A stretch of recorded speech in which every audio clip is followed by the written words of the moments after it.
दावत दी है शर्जील अहमद साहब, जो डायरेक्टर है 21 एजेंसी के और बहुत प्रामिनेंट आदमी है। शर्जील साहब, ये फरमाइएगा कि आप क्या तवक्को कर रहे हैं कि तामीराती जो शोबा जो कंस्ट्रक्शन इंडस्ट्री है इसकी रिवाइवल के हवाले से बज़ाहिर तो बहुत अच्छे इक़दाम किए गए, ऑर्डिनेंस का इजरा भी हो गया है और उसमें एक फैसिलिटेशन ओवरऑल इस सेक्टर को दी गई है। पूरी दुनिया में की मीशत में जो रियल स्टेट का सेक्टर है, तामीराती शोबा, उसका एक लीडिंग रोल है। तो आप क्या तवक्कुआत कर रहे हैं कि ये आने वाले दिनों में आप समझते हैं कि ये तामीराती शोबा जो है वो तरक्की की मनाजिल की तरफ गामजन हो पाएगा? जी थैंक यू वेरी मच, आपने मुझे मौका दिया है अपने थोड़ी सी चीजों को डिस्कस करने का इस प्लेटफॉर्म पे।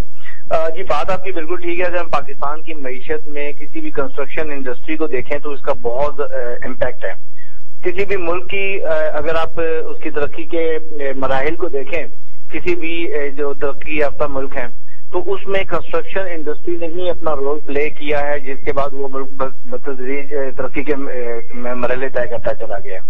हमारे यहाँ हमारे मुल्क में भी कंस्ट्रक्शन, दैट्स व्हाई इस गवर्नमेंट ने भी ये बहुत अच्छे स्टेप्स लिए हैं और हमारे जो इस सिचुएशन में जो कोविड-19 की सिचुएशन चल रही है, सबसे पहले उन्होंने कंस्ट्रक्शन को ही ओपन किया है, क्योंकि दे आल्सो नो कि कंस्ट्रक्शन इंडस्ट्री का कितना इंपॉर्टेंट रोल है। बजट के हवाले से अगर आप बात करते हैं तो बजट से पहले ही गवर्नमेंट ने जो रिलीफ दिया है, जैसे आप बात कर रहे थे, उससे कंस्ट्रक्शन इंडस्ट्री को बहुत ज्यादा हमें समझ ले कि एतमाद भी मिला है और बहुत ज्यादा सपोर्ट भी मिली है। जैसे कि एक इंडेमनिटी स्कीम उन्होंने दे दी है कि आप कंस्ट्रक्शन में लेके इन्वेस्टमेंट करें और फॉर द टाइम बीइंग वो इन्वेस्टमेंट ताकि लोग वहां पे लेके आए उस स्कीम में। दूसरा उन्होंने एक रिलैक्सेशन दी है टैक्सेशन के हवाले से कि अगर 250 रुपए पर स्क्वायर फीट के हवाले से अगर आप टैक्स दे रहे हैं किसी कंस्ट्रक्शन एरिया के ऊपर, तो उसके वर्सेस आप 10 टाइम मोर उसके ऊपर सेल कर सकते हैं, मुनाफा हासिल कर सकते हैं। तो 250 रुपए पर स्क्वायर फीट आप एक्सपेंस करके के करीब आप उसका रिटर्न ले रहे हैं। तो ये एक बहुत बड़ी सपोर्ट है जो कंस्ट्रक्शन इंडस्ट्री को गवर्नमेंट ने ऑलरेडी दी है। बजट आने वाला है, obviously we are looking forward for the more strengthen step जो कि कंस्ट्रक्शन इंडस्ट्री को मजीद करें। किसी भी देखें जो इस टाइम सिचुएशन चल रही है overall the world, overall business जो है वो डिक्लाइनिंग है। मैक्सिमम अगर आप देखें तो तकरीबन 25 to 30% बिजनेसेस ऐसे हैं जो क्लोज हो चुके हैं या क्लोज होने के करीब हैं या डाउन साइजिंग का शिकार है। और डाउन साइजिंग भी नहीं है तो जो करंट लोग हैं जो उनके साथ चल रहे हैं उनकी सैलरीज डिडक्शन और इस तरह के इश्यूज उसमें चल रहे हैं। तो इस सिचुएशन में जो बजट आएगा। शर्जील साहब, ये बताइए पोस्ट कोरोना सिनेरियो आप क्या देख रहे हैं, क्योंकि इसके जो बड़े डीपली इम्पैक्ट है ओवरऑल कोविड-19 की वजह से जाहिर है कि कोई एक जिंदगी का शोबा नहीं है जो उससे मुतासर ना हो, ये वाला शोबा भी बहुत ज्यादा मुतासर हुआ है। तो आप कोई उम्मीद कर रहे हैं कि पोस्ट कोरोना सिचुएशन बेहतर हो पाएगी और इस सेक्टर में जो डेवलपमेंट है, जो तरक्की है, वो प्रैक्टिकली आप देख पाएंगे? देखिए पोस्ट कोरोना तो ऑब्वियसली सारी ही इंडस्ट्रीज में बेहतरी आएगी, चाहे वो कोई भी हो ना। हम अभी बात करते हैं पोस्ट कोरोना से भी पहले की, क्योंकि कोरोना की जो सिचुएशन आजकल चल रही है, जो सारे WHO इसकी स्टेटमेंट्स आ रही हैं कि हमें अब इसके साथ जीना है और हमें इसके साथ सर्वाइव करना है, हमें सीखना है कि हमें कोरोना के साथ कैसे चलना है। तो आने वाला 1 से 1.5 साल जो है ना वो बहुत ज्यादा क्रिटिकल है। तो हमें अभी ये प्लान करना है कि पोस्ट कोरोना तो चले 1.5 साल 2 साल के बाद हम उस स्टेज में जाएंगे। इस 1-1.5 साल में हमें कैसे सर्वाइव करना है और कैसे अपने बिजनेसेस को स्ट्रेंथन करना है। तो कंस्ट्रक्शन इंडस्ट्री में भी ऑब्वियसली डाउनफॉल, नो डाउट आपकी बात बिल्कुल ठीक है। जो 2-2.5 महीने काम बिल्कुल बंद रहा, लोगों की कंस्ट्रक्शन रुकी रही, उससे सारा तबका इन्वॉल्व है, उसमें मजदूर तबका सबसे ज्यादा सफर हुआ है जिन्होंने डेली वेजेस के ऊपर काम करना होता है। तो डेफिनेटली हमें उनको देखना है कि उनको हमें अपने साथ कैसे लेके चलना है, क्योंकि इस सिचुएशन में सबसे ज्यादा हम लोगों का एज ए एंटरप्रेन्योर और एज ए बिजनेस सर्कल को चलाने वाले हमारा ये रोल बनता है कि हम उन लोगों को अपने साथ लेके चलें।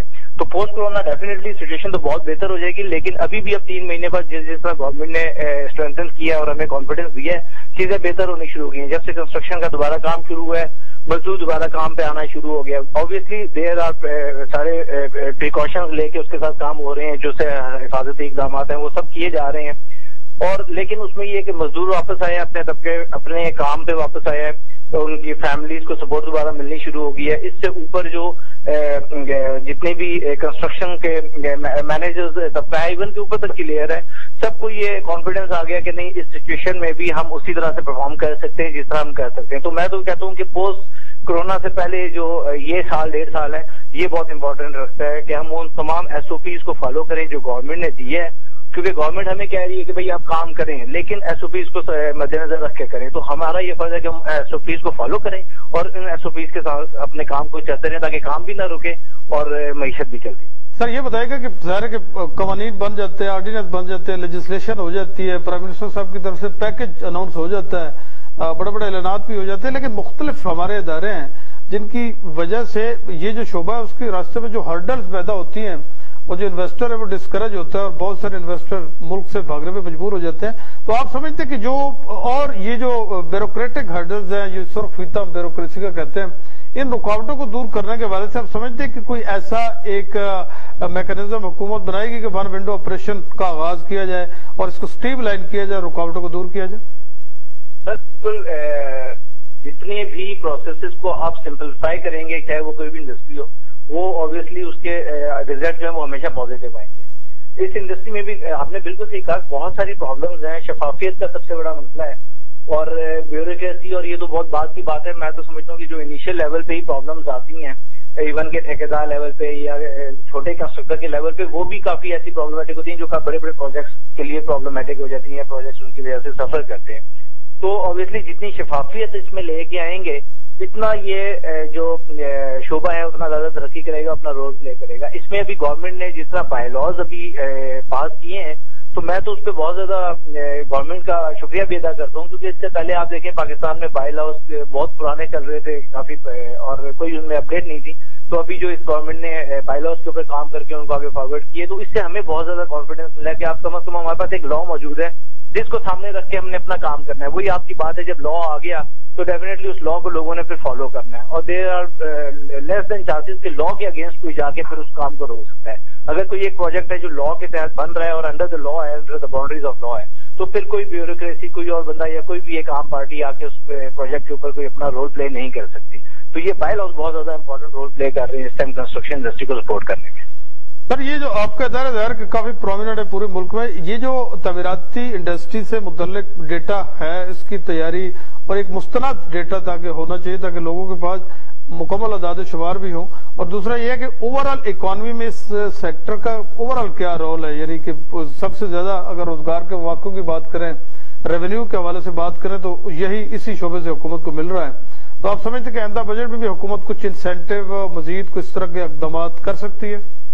सर बिल्कुल करने चाहिए। क्यों, इस इंडस्ट्री की इम्पोर्टेंस का आइडिया आप मेरी इस बात से लगा सकते हैं कि अभी तक पूरी दुनिया में जो गोल्ड माइन किया गया है, वो उसकी जो अगर आप वैल्यू निकालें, दैट इज $7 ट्रिलियन, जिसकी बेस पे आपकी सारी इकोनॉमी स्टैंड करती है। जबकि पूरी दुनिया की रियल स्टेट की वैल्यू को अगर आप देखें तो it is round about $298 trillion. तो $298 ट्रिलियन की जो इम्पोर्टेंस है वो अपनी जगह पे, और यही वो वैल्यू है जिसने इस पूरी दुनिया की पिक्चर को जो चेंज करती रहती है। तो ऑब्वियसली हमारी गवर्नमेंट को भी आइडिया है कि इस इंडस्ट्री की क्या इम्पोर्टेंस है इस मुल्क की ग्रोथ में। और पिछले आप अगर 6-7 महीने पीछे चले जाए तो ये जो नई स्कीम गवर्नमेंट दे रही है, हाउसिंग सोसाइटीज के लिए इकदाम कर रही है, रिलीफ दे रही है, ये सारी वही चीजें हैं जो वो अपना रोल प्ले कर रहे हैं इस इंडस्ट्री को स्ट्रेंथन करने के लिए।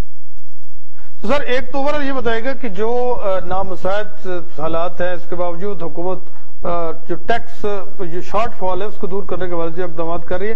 तो आप समझते कि जो हमारी इंडस्ट्रियल तरक्की है या दीगर और शोबा जो बड़े बड़े मनसूबे जिस तरह सी पैक है, आप समझते हैं कि हुकूमत इन जो मेगा प्रोजेक्ट्स हैं, बड़े बड़े डेप्स की तामीर है, इनको मुकम्मल कर पाएगी? ये कोविड-19 की वजह से जाहिर है कि बहुत ज्यादा फाइनेंशियल मुश्किलात का हुकूमत को सामना है।